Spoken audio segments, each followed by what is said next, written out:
The doll moved every night. If you ever see her facing your bed, don't close your eyes. I laughed when my grandmother said those words. I wish I hadn't. At first, I thought she was only trying to scare me before leaving me alone in the old family house. The place had been empty for almost 12 years. It stood at the edge of a forgotten village, surrounded by pine trees that whispered even when there was no wind. Grandma was moving into assisted living, and someone had to stay behind for a week while the property was prepared for sale. I volunteered. Big mistake. Before leaving, she handed me an old brass key. "One room stays locked," she said quietly. "The nursery." I frowned. "We don't have children in the family anymore." "I know." She looked at me for a long moment. "Whatever you hear, don't open it after sunset." Then she drove away. I watched her car disappear down the dirt road. I remember smiling. I thought I was spending a quiet week in an old house with bad plumbing and too many spiders. By midnight, I wasn't smiling anymore. The first thing I noticed was the doll. It sat in the living room on a tiny wooden chair. Porcelain face, blue glass eyes, brown curls. Its dress looked over 100 years old. One arm was cracked near the elbow. I hated dolls. Always had. Something about fake smiles made my skin crawl. I almost moved it into a closet. Then I remembered Grandma collecting antiques. So I left it alone. That night, I locked every door. I checked every window. I even photographed the living room before going upstairs. Just because I liked comparing before and after pictures while exploring old places. At 3:14 a.m., I woke up. Not because of a sound, because I felt watched. You know that strange feeling when someone is standing beside your bed? I opened my eyes. Nothing. The room was empty. Then I heard it. A tiny scrape, wood against wood, from downstairs. I grabbed my phone, no signal. Typical. I turned on the flashlight and slowly walked down the stairs. The living room looked exactly the same. Except, the doll wasn't facing the window anymore. It was facing the staircase. Facing me. I froze. Maybe I remembered wrong. Maybe. I laughed nervously. Turned it back toward the window, went upstairs. The next morning, I checked the picture I'd taken. My stomach dropped. In the photo, the doll really had been facing the window. Night 2, I decided to prove it to myself. I placed a strip of blue painter's tape around the doll's chair. If anyone moved it, the tape would tear. I also placed a small marble beside one of its shoes. Then I went to bed. 3:14 a.m. again. Scrape, scrape, scrape. This time I didn't move. I listened. 3 slow scraping sounds. Silence. Morning came. The tape was untouched. The marble hadn't moved. But the doll had rotated almost completely around. It was staring directly toward the stairs again, without moving the chair, without disturbing anything. I bent down. The chair legs hadn't shifted. Only the doll itself had turned. Its porcelain neck couldn't rotate. I checked. It was solid, impossible. That afternoon, I searched the attic. Old trunks, yellow photographs, broken furniture, dust everywhere.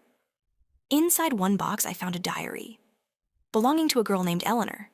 The first pages were ordinary. Then, the handwriting changed. Mother says Clara walks after dark. Clara, the doll. Every morning she is closer. I swallowed. Another page. Father buried her beneath the nursery. Another. She always comes back. The final page ended halfway through a sentence. Tonight she is outside my... Nothing else. No ending. Just torn paper. I almost left that afternoon. I packed my bags, started the car. The engine wouldn't start. Battery dead.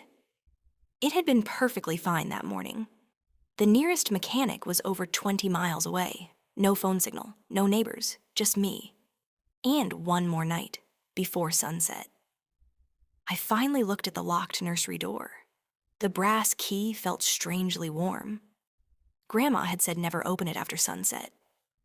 So I waited. Morning, the sun rose. I unlocked it. The smell hit me first. Old wood, dust, and something damp. The room looked frozen in time. Tiny bed, rocking horse, faded wallpaper covered with painted stars. But something else caught my attention. There was a perfect circle of scratches around the center of the floor, as though heavy furniture had been dragged in circles for years. Then I noticed dozens of tiny handprints on the ceiling. Children's hands, tiny, hundreds of them, pointing down at the floor, under the loose floorboards. I found another box. Inside, a birth certificate, a death certificate. Same child. Clara Whitmore. Born, died. Same day. Wrapped beside the papers was a tiny porcelain arm. The missing arm. From the doll downstairs. I suddenly heard footsteps. Slow. Heavy. Coming up the stairs. I looked into the hallway. No one. The footsteps stopped. Then, one soft knock from inside the nursery closet. Knock, knock, knock. The closet door slowly creaked open by itself. It was empty, except for muddy footprints, leading out, not in, out, toward me. That night I refused to sleep. I sat in the kitchen with every light on. Coffee, knife, flashlight. At exactly 3:14. Every light went out. The entire house fell silent. Then, tap, tap, tap, porcelain on hardwood. Not scraping anymore. Walking, slowly, across the living room, toward the kitchen. I aimed my flashlight. Nothing. The tapping stopped. I lowered the light. Tap, right behind me. I spun around. The doll was sitting on the kitchen table, less than 3 feet away. It hadn't been there. I know it hadn't.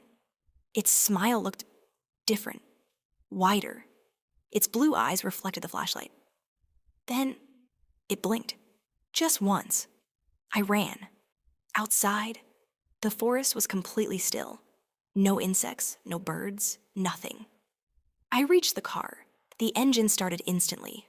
I laughed in relief, shifted into reverse, then froze. The rear view mirror.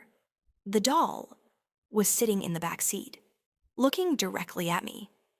I screamed and jumped out. When I looked again, the seat was empty.